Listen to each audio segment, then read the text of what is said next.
rain. gbogbo Yorùbá pátá lé lóko náà sọ pé èdè wa jọ wá lójú láparapọ̀ dá dúró Yoruba Nation will stand. gbogbo Yorùbá pátá lé lóko náà sọ pé èdè wa jọ wá lójú láparapọ̀ dá dúró Yoruba Nation will stand.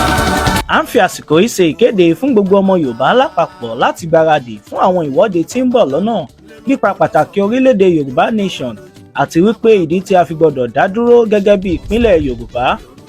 Ìwọ́de yìí náà ni a máa ṣe káàkiri gbogbo ilẹ̀ káàárọ̀ òjìire bí tí bàbá wa onímọ̀ ẹ̀rọ Emeritus Professor Akintoye yóò ṣe olùdarí rẹ̀. Ọdún 2025 yìí náà ni yóò bẹ̀rẹ̀, a sì máa kàn sí wa nípa oṣù àti gbogbo ohun tí a bá fẹ́ mọ̀. Olùkéde Ọláyọmí Kóìkí, agbẹnusọ fún olóyè Sunday Adéyẹmọ Ìgbòho.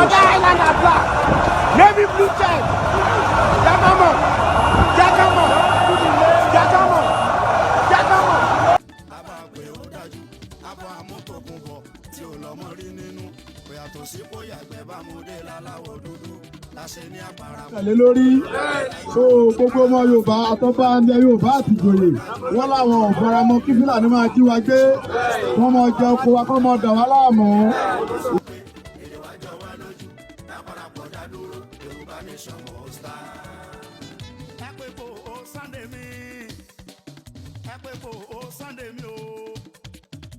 Agbógun má ti di akọni nínú èèyàn o. Ẹgbẹ́ kò Sunday mi.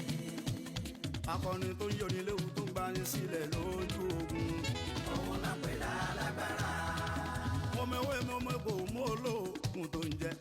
Níwọ̀n bá ní o ṣe níwájú ìbò. Lẹ́lẹ́ tí ó máa fẹ́.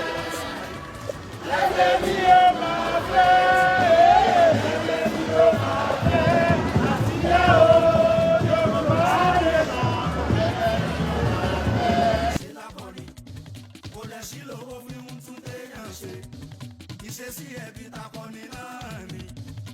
Ẹ jẹ́ a jáde, ẹ máa bọ̀ ń ta ká ṣe kí ni o, kàtúyàyà. Let's come out and showcase ourselves.